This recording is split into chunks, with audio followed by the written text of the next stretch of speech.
네, 여러분 사도행전에는 3대 사건이 있습니다. 첫 번째는 오순절 성령 강림 사건이라고 이제 알려진 이제 교회의 탄생이 된 사건이잖아요. 네, 그래서 교회가 탄생한 사건이니까 공식적으로 이렇게 출범했다고 하나요? 네, 그 사건이니까 3대 사건 중에 첫 번째로 꼽을 수 있고요. 두 번째 사건은 이 바울의 회심 사건입니다. 바울이 도무지 변할 수 없는 자였잖아요. 그리고 변할 수도 없고 변해서도 안 되고 용서도 받을 수 없는 그런 사람이 예수님을 만나고 변화되는, 네, 그래서 그가 이방인의 그릇으로 택함받는 그 사건이 이제 3대 사건 중에 두 번째가 되고요. 그리고 3대 사건 중에 세 번째는 오늘 우리가 읽은 사도행전 10장에 나오는 얘기들입니다. 소위 이제 고넬료 사건이라고 말을 하는데요.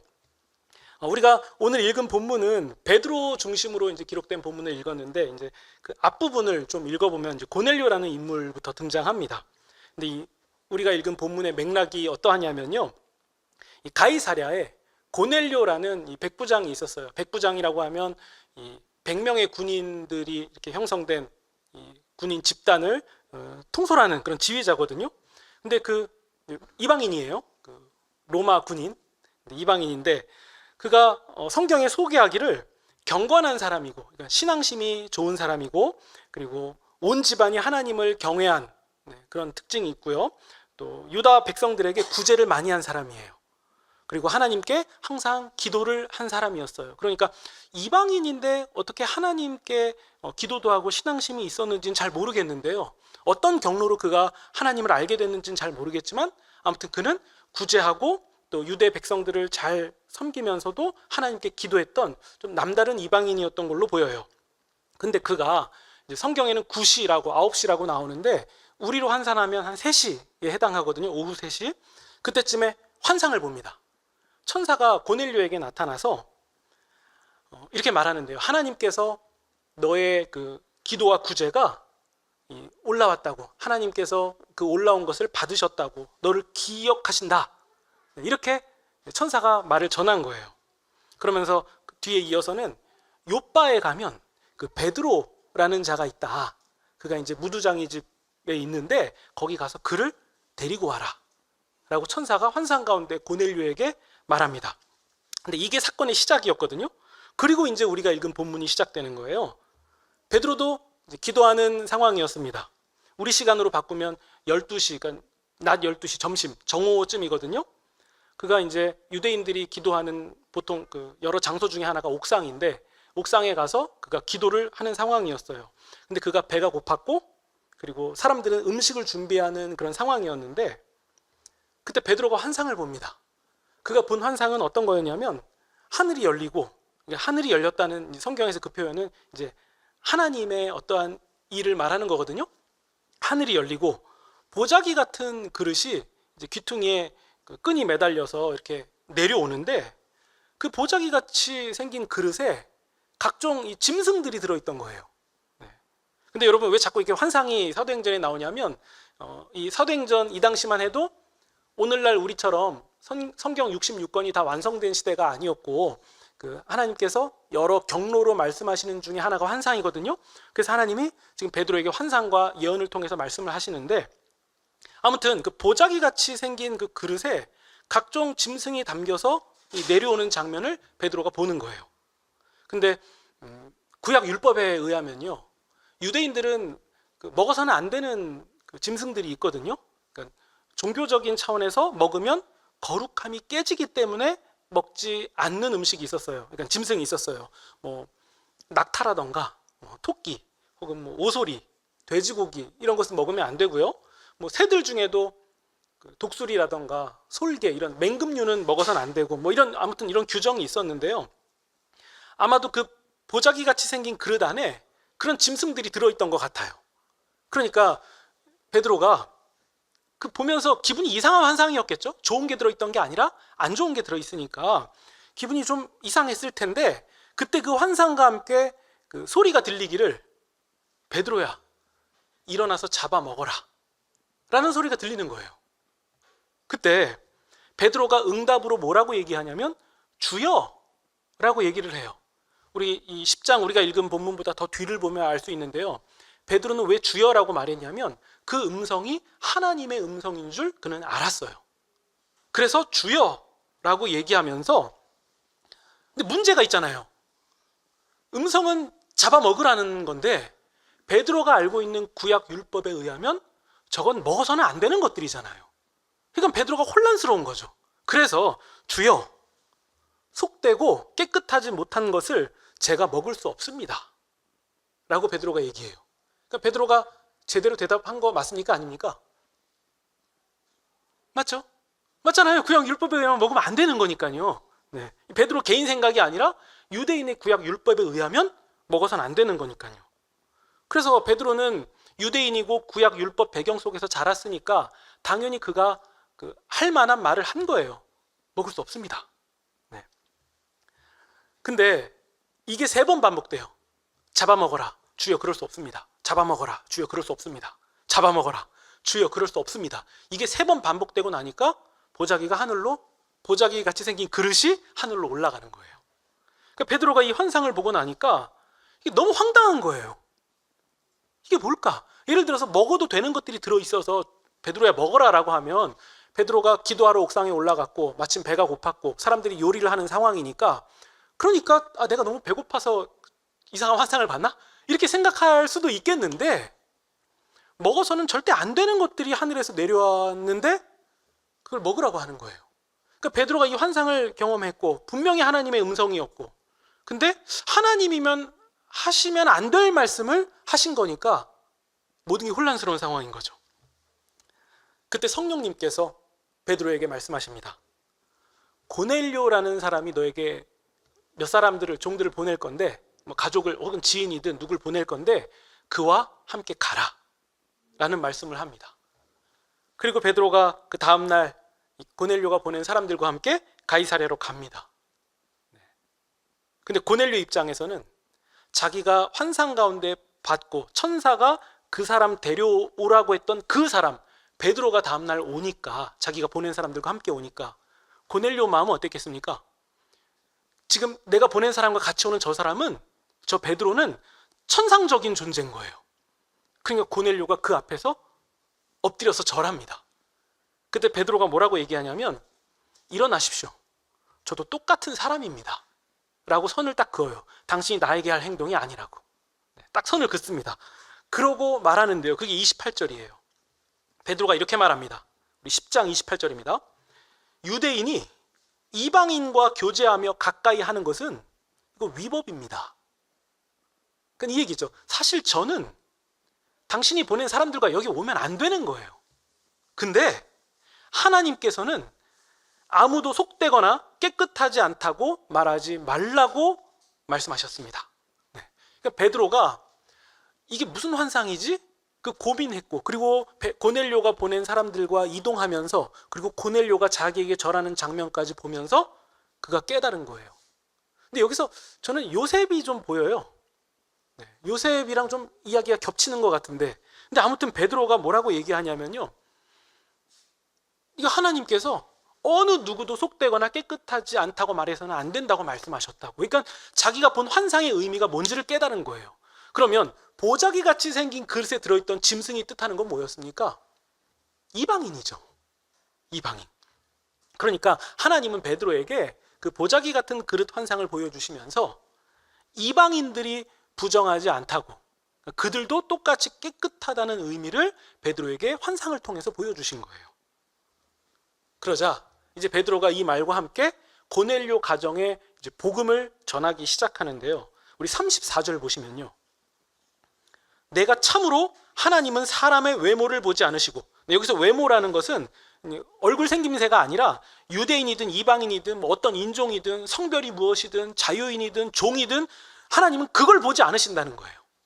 그러면서 35절, 각 나라 중 하나님을 경외하며 의를 행하는 사람은 다 받으시는 분이다. 그러니까 하나님은 하나님을 경외하며 의를 행하는 모든 사람은 다 받으신다. 이 사실을 내가 알았습니다 라고 얘기했어요. 이 사실을 제가 알았습니다. 여러분, 우리 사도행전 10장을 보시면 소위 이제 책이나 이런 데 보시면 고넬료 사건이라고 얘기는 하는데, 제가 볼 때는 고넬료가 중심이 아니라 베드로가 중심이에요. 베드로가 고넬료라는 사람을 통해서 깨달은 것이 지금 나오는 내용이거든요. 그러니까 베드로가 깨달은 게 뭐죠? 하나님은 어느 누구도 차별하지 않으신다. 외모로 그 사람을 평가하지 않으신다. 하나님을 경외하고 사랑하는 모든 사람을 하나님은 받으신다, 찾으신다, 원하신다.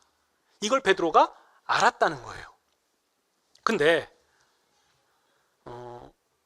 베드로가 여러분 이걸 몰랐다가 알았을까요? 저는 이 부분이 좀 이상해요. 사실 베드로는요, 알았어요. 어떻게 알았냐면요, 예수님과 함께 다니는 동안 예수님께서 그 모습을 보여주신 적이 있거든요. 우리 가나안 여인, 혹은 우리가 잘 알기로는 수로보니게 여인. 그 여인이 이방인이잖아요. 근데 그 이방인, 심지어 예수님이 그 여인에게 개들에게 라는 표현까지 쓰시잖아요. 근데 그 여인이 뭐라 그러죠? 개들도 땅에 떨어진 부스러기를 먹지 않냐고 예수님께 오히려 얘기하는데, 그거는 이제 예수님이 그 수로보니게 여인한테 야, 개들이 어디 와? 이렇게 얘기하신 게 아니라, 유대인들이 이방인들을 개라고 부르는 그 상황 가운데서 예수님이 수로보니게 여인이 갖고 있는 믿음을 유대인들에게 드러내시려고 유대인들이 쓰는 개들은 이렇게 표현하신 거예요. 그러자 그 여인이 개들도 부스러기를 먹는다 라는 얘기를 하면서 예수님이 봐라, 이 여인이 이런 믿음 갖고 있다, 니들보다 훨씬 나은 믿음이 여기 있다라고 예수님이 보여주시려고 그런 표현을 쓰신 거였거든요. 그러니까 저는 이것을 아브라함의 믿음으로 봐요. 자식 바치라고 할 때 하나님이 자식 받으시는 분입니까? 인신제사 받으시는 분입니까? 근데 그게 아닌데, 하나님이 자식 바치라는 말을 통해서 아브라함은 하나님이 죽은 자도 살리시는 분이다라는 그 믿음을 갖고 있다는 것을 공개적으로 드러내신 사건이 되는 것처럼, 하나님이 수로보니게 여인에게 사실 예수님이 수로보니게 여인에게 사실 해서는 안 될 말인 개들이라는 표현을 쓰셔서 이 여인이 어떤 유대인들보다 위대한 믿음을 가지고 있다는 것을 드러내시는 사건이었던 거예요. 근데 베드로가 이거 봤잖아요. 아, 예수님은 이방, 그것도 여인에게 이렇게 하시는 분이구나. 그가 가지고 있는 믿음을 사람들에게 드러내셔서 이 여인이 구원받을 만한 사람이라는 것을 보여주시는 분이구나. 이거 베드로가 봤죠. 그리고 그 전에는 백부장 사건도 있었거든요. 백부장이 사랑하는 종이 아프니까 예수님께 나와서 그래요. 예수님, 제 종이 아픈데 오실 필요도 없습니다. 그냥 예수님께서는 말씀만 하시면 낫습니다. 저도 군대 지휘관인데 밑에 사람들에게 와 그러면 오고 가 그러면 가더라고요. 그런데 그보다 더 위대한 권세를 가지신 예수님께서 나으라고 말씀하시면 그 낫는 거 아닙니까? 라고 백부장이 얘기해요. 그러니까 베드로가 이 사건도 보면서 예수님은 이방인들이 왔을 때에도 그 중심과 믿음을 보시는 분이구나. 그러면 유대인이고 이방인이고 이런 차별 없구나. 이걸 베드로가 몰랐겠습니까? 알았죠. 근데 우리가 읽은 34절 35절을 보면 깨달았대요. 이게 표현이 좀 저는 이상한 것 같아요. 그러니까 이렇게 말할 수 있는 거죠.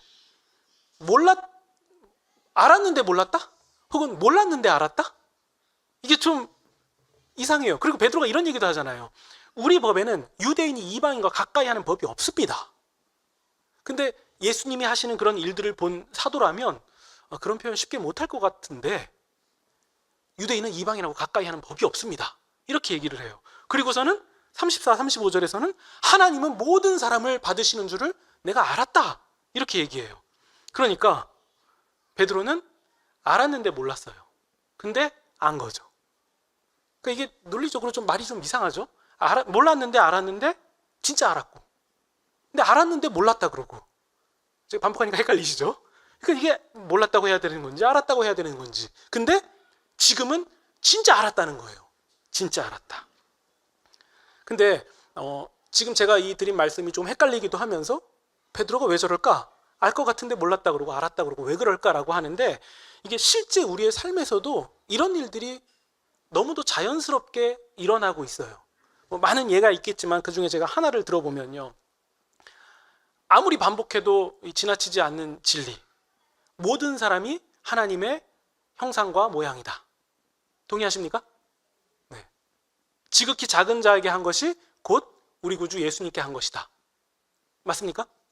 근데 여기에 혹시 저는 그렇게 생각하지 않는데요 라고 하신다거나, 아니면 저 그거 처음 들어보는데요. 이렇게 말씀하실 분은 우리 교회는 아무도 없으실 거예요.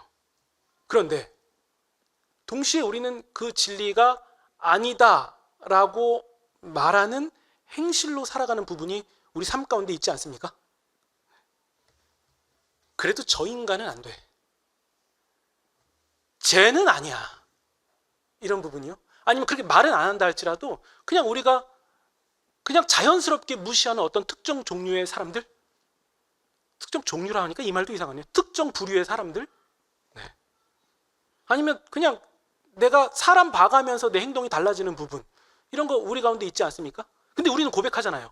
모든 사람이 하나님의 모양과 형상이라고. 나와 다를 거 없다고. 근데 우리 삶 속에서는 이게 있지 않냐는 거예요. 그러면 제가 다시 질문을 해볼게요. 정말 모든 사람이 하나님의 모양과 형상 맞습니까?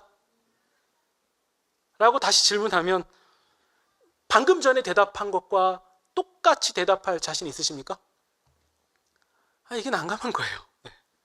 그러니까 우리는 아는데 모른다는 거죠. 아는데 모른다. 그러니까 베드로도 마찬가지예요. 하나님이 이방인이든 누구든 간에 차별 없이 다 사랑하신다. 이걸 베드로가 아는데 몰랐다는 거예요. 그러니까 베드로가 말한 게 이상한 말이 아닌 거고, 베드로가 아는데 몰랐다라는 표현도 이상한 표현이 아니었던 거죠. 여러분, 온 유대와 사마리아와 땅끝까지 복음을 전하라는 예수님의 말씀, 베드로가 몰랐겠습니까? 알았죠. 근데 예수님이 예루살렘과 온 유대와 사마리아와 땅끝까지 복음을 전하라라고 말씀하신 그 예수님의 말씀에 충분히 동의하고 아멘이지만, 그래도 고넬료 같은 이방인들은 거기 껴서는 안 된다는 생각이 자기도 모르게 깔려 있었던 것 같아요. 그러니까 베드로가 이방인에게 복음을 전해야 된다는 것이 이게 생소하고 당황스러운 개념처럼 다가왔던 거예요. 왜죠? 그냥 다른 이유가 없어요. 이방인이니까. 어디 이방인이? 우리 유대법엔 그러니까. 어떻게 이방인하고 같이 해? 아니, 이방인이 나그네로 왔을 때는 우리가 환대하는 건 우리 법이지만, 우리가 이방인 집에 가서 같이 식사 교제하고 식탁 교제하고 어울리고 친하게 지내는 이거는 안 돼. 우리 법엔 없어. 이거 유대인 법 아니야. 여기에 베드로는 익숙했으니까요.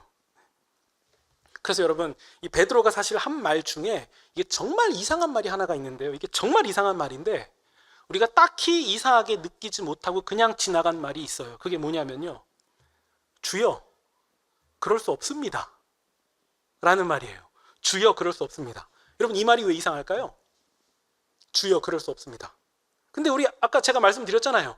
유대법에 의하면 그거 부정한 짐승들이니까 잡아먹으면 안 되는 거예요. 그건 유대법에는 맞아요. 확실한 거예요. 그러니까 베드로가 주여, 하나님이 그러시잖아요. 잡아먹으라. 근데 베드로가 그러잖아요. 주여, 그럴 수 없습니다. 근데 이게 여러분 28절 보시면요, 10장 28절 보시면 베드로가 얘기해요. 하나님께서 내게 지시하사 아무도 속되다 하거나 깨끗하지 않다 하지 말라 하시기로. 누가 이 말씀하셨다고요? 하나님이. 그러니까 베드로가 자기 입으로 얘기하잖아요. 잡아먹으라라고 말씀하신 그분은 하나님이었어요. 근데 베드로가 뭐라고 얘기하냐면 주여, 그럴 수 없습니다. 근데 베드로는 어떤 설교했죠? 너희가 십자가에 못 박은 예수님을 하나님이 주와 그리스도가 되게 하셨다. 이렇게 목숨까지 걸고 설교했던 자예요. 자기를 잡아다가 죽일지도 모르는 사람들에게 너희들이 죽인 예수를 하나님께서 다시 살리셔서 주와 그리스도가 되게 하셨다. 이렇게 설교한 자예요. 근데 그가 뭐라고 얘기하냐면 그럴 수 없습니다. 근데 뭐가 이상하냐면 호칭은 주여예요. 하나님. 근데 뒤에 나오는 말은 그럴 수 없습니다. 근데 여러분, 베드로가 하나님이 누구신지 예수님이 누구신지를 잘 모르는데 그런 얘기하면 이해돼요. 하나님이 누군지 모르니까. 그러니까 하나님 지금 무슨 생각하시냐고, 정신 똑바로 차리시라고. 지금 하실 말씀이에요 그게? 우리 법엔 그게 안 되는 건데? 이렇게 말하면 이해가 돼요. 근데 베드로가 얘기했잖아요. 죽은 자들 가운데서 예수님을 살리신 하나님이, 하나님이 어떤 분인지 정확히 아는 자가 한다는 말이 그럴 수 없대요. 그럴 수 없대요. 여러분, 혹시 우리도 베드로처럼 주여, 그럴 수 없습니다 라고 말하는 부분이 있는 건 아닙니까? 베드로 말이 참 이상한데 우리 삶에서는 그런 부분 없습니까? 그러면 베드로가 말한 게 그렇게 이상하지 않을 수도 있다는 거예요. 주님 뜻이 무엇인지, 우리가 어떻게 해야 주님이 기뻐하시는지, 혹은 우리가 무엇을 그만두거나 포기해야 되는지, 어떤 장소에 가면 안 되는지를 우리는 너무도 잘 알고 있는데 하나님이 무엇을 원하고 계신지를 알고 있는데 우리 안 할 때 있지 않나요? 다 알고 있으면서 우리가 말로만 주여 그럴 수 없습니다라고 똑같이 하지 않았을 뿐이지 실제로는 우리의 삶과 행실로 주여 그럴 수 없어요, 저 안 할 거예요, 못합니다 라고 말하고 있었던 것은 아니냐는 거예요. 그 주는 하나님이신데. 보통 우리도 그에 대한 이유가 좀 있는 것 같아요. 우리가 살아가는 세상이 다 그러니까, 우리가 살아가는 한국 사회 법이 그러니까, 혹은 다들 그러니까, 다들 그렇게 사니까 우리는 이 논리, 이 기준으로 주여 저는 그럴 수 없습니다, 안 합니다, 못합니다 이렇게 말하고 있는 부분은 아니었냐는 거예요. 하나님께 저항하고 있었던 것은 아니냐는 거예요. 분명히 주님 앞에서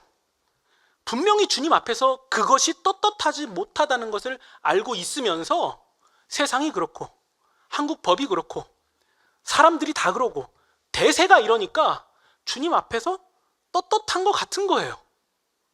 이걸 말로 옮기면 주여 그럴 수 없습니다 라고 얘기하는 거죠. 그래서 그게 하나님 앞에 그렇게 말하는 것이 문제인데도 문제의식으로도 느끼지 못하면서 살아가는 게 우리의 삶은 아닌지. 베드로도 마찬가지 이유가 있었어요. 베드로가 왜 주여 저는 그럴 수 없습니다 라고 말했습니까? 우리 유대법엔 그런 게 아니니까. 우리 유대법에는 이방인과 가까이 교제하는 건 말도 안 되는 거니까. 유대인들은 다 그렇게 하니까. 그러니까 얘기하는 거죠. 주여 그럴 수 없습니다. 그러니까 여러분, 어느샌가 하나님보다 앞선 법과 기준이 우리에게 작용하고 있는 것을 발견하게 되는 거 아닙니까? 사실 나도 하나님보다 앞선 법이 내 안에 작용하고 왠지 그 법이 하나님보다 더 좋아 보여서 우리가 그 법과 손을 잡고 있고, 그래서 그 상태로 그렇게 살아가기를 바라고 있는 내가 있었던 것은 아닌지 우리가 이 점을 좀 잘 따져보시면 좋겠습니다. 사실 하나님 앞에서 우리가 그 은밀한 것이 무엇이었었는지 우리 자신은 그거 알고 있어요. 남들에게 안 들켰을 뿐이지 우리 자신은 그것을 알고 있습니다. 그래서 우리도 똑같이 주여, 그 주가 하나님이어도 주여 저는 그럴 수 없습니다 라고 말하면서 버티고 있었던 거죠. 여러분, 지난주에 제가 그 목사님들 모임이 있어서 잠깐 멀리 다녀올 일이 있었거든요. 그래서 운전하고 이제 이렇게 돌아오는 길에 이제 졸리기도 하니까 커피 한잔 하려고 이제 휴게소에 갔어요. 거기서 이제 커피 주문까지, 그리고 카드 드리는 결제까지 제가 정말 정중하고 매너 있게 잘했어요. 네. 저 잘하거든요. 그리고 나서 제가 결제하고 나니까 이제 뒤 이어서 사람들이 이제 우르르 오면서 계속 커피를 이제 주문하더라고요. 뭐 음료를 주문하시다 하더라고요. 그러니까 내가 온 다음부터 사람들이 많이 오니까 내가 복덩이인가? 뭐 이런 착각도 좀 하고. 네. 그리고 이제 기다리는데 제가 분명히 먼저 온 것 같은데 저보다 나중에 온 사람들이 이제 음료를 받아 가시더라고요. 뭐 그럴 수 있겠지. 근데 저는 카페 라떼를 시킨 거니까 근데 그렇게 오래 걸릴 음료는 아닌데 아무튼 계속 사람들이 받아가요. 그리고 이제 제가 기다리는데 한 10분 정도 기다렸어요. 근데 10분 기다리는 거 사실 기다릴 수 있죠.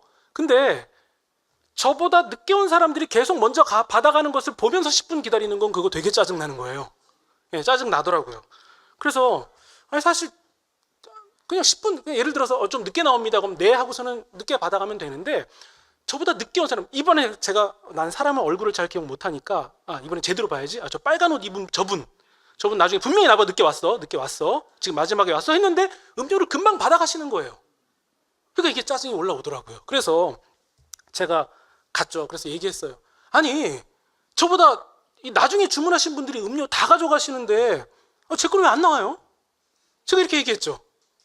그랬더니 이제 사정을 보니까 제가 결제하고 주문했을 때 나온 주문 내역서가 이렇게 딱 나오면 여기다 음료 제조할 때까지 붙여놨다가 저 음료 주구선 걸 버려야 되잖아요. 근데 나오는 순간 그것을 완료 통에다가 바로 넣어버리신 거예요. 그러니까 그럴 수 있잖아요. 그러지 않습니까? 사람이 그럴 수 있잖아요. 근데 저도 짜증 날만 하잖아요. 전 모르니까요. 근데 문제는 뭐냐면요, 제가 지난주에 뭐라고 설교했죠? 우리의 말과 행실에서 예수 그리스도가 드러나야 된다. 제가 이렇게 설교하지 않았습니까?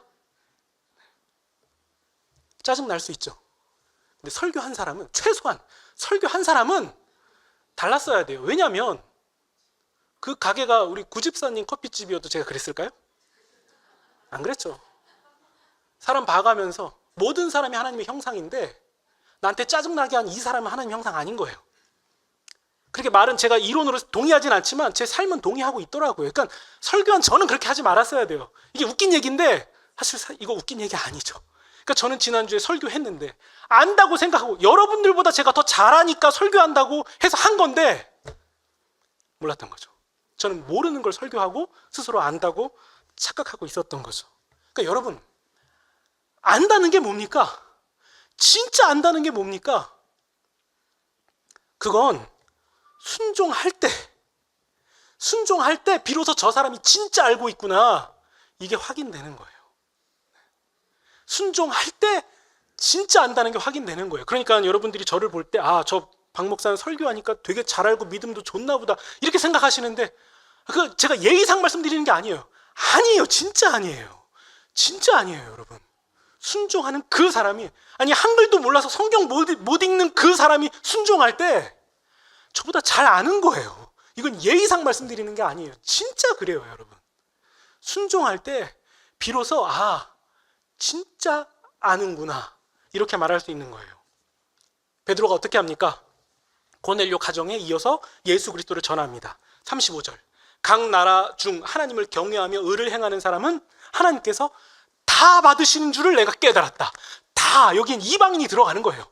다 받으시는 줄을 내가 알았다. 우리 43절 보시면 그를 믿는, 그러니까 예수 그리스도를 믿는 사람들이 다, 여기서 다는 베드로가 그냥 형식상 말하는 다가 아니라 내가 절대 아니라고 생각했던 이방인들까지 포함해서 다 그 이름을 힘입어 죄사함을 받는다 하였느니라.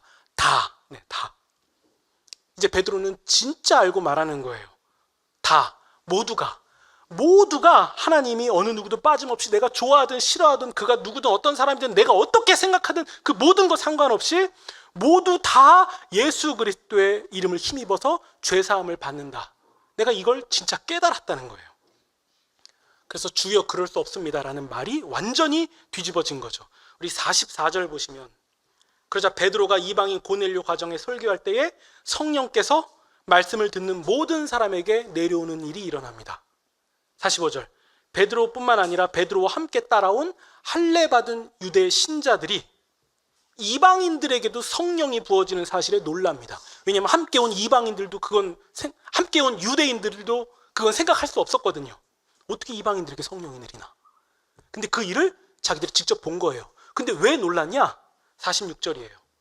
이방인들이 방언을 말하며 하나님을 높이는, 찬양하는 그 일을 보고 듣게 되었기 때문이에요. 이것 때문에 왜 놀랐냐고요? 그들이 오순절 성령 강림 사건 때 경험했던 똑같은 일들이 저 이방인들에게 일어났기 때문이에요. 저 이방인들에게도 똑같이 임했다. 근데 여러분, 베드로가 어떤 순종을 합니까?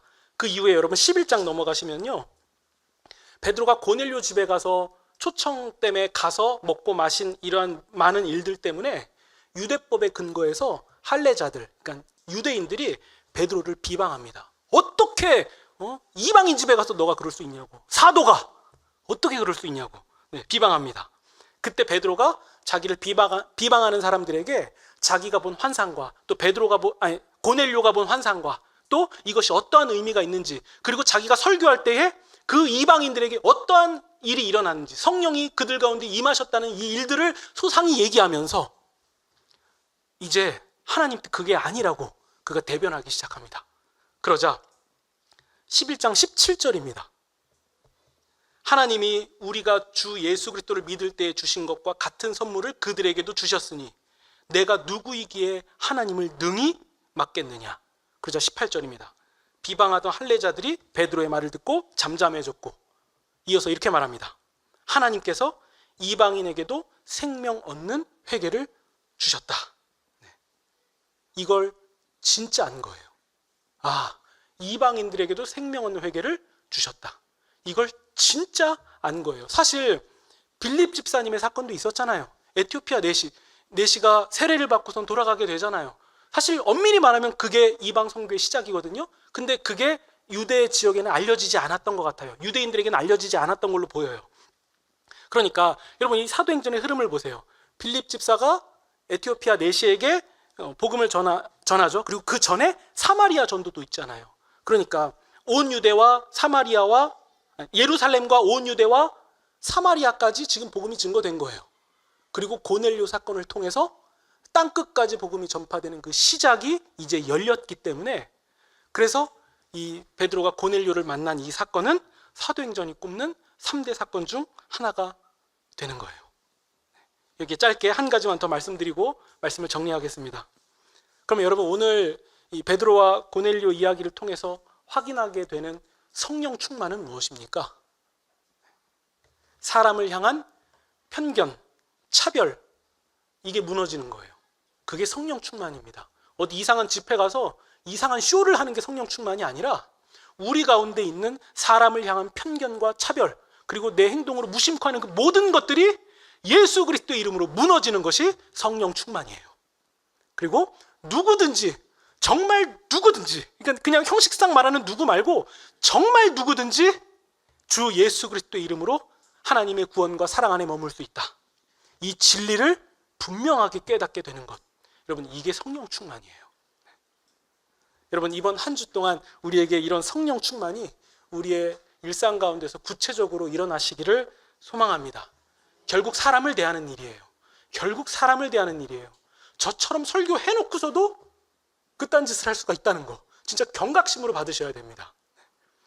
주여, 그럴 수 없습니다. 못합니다. 안 합니다. 이게 아니라 주여, 맞습니다. 하겠습니다. 라고 고백하시면서 성령 충만함으로 그런 한 주를 보내시는 저와 여러분이 되시기를 우리 구주 예수 그리스도 이름으로 축원드립니다.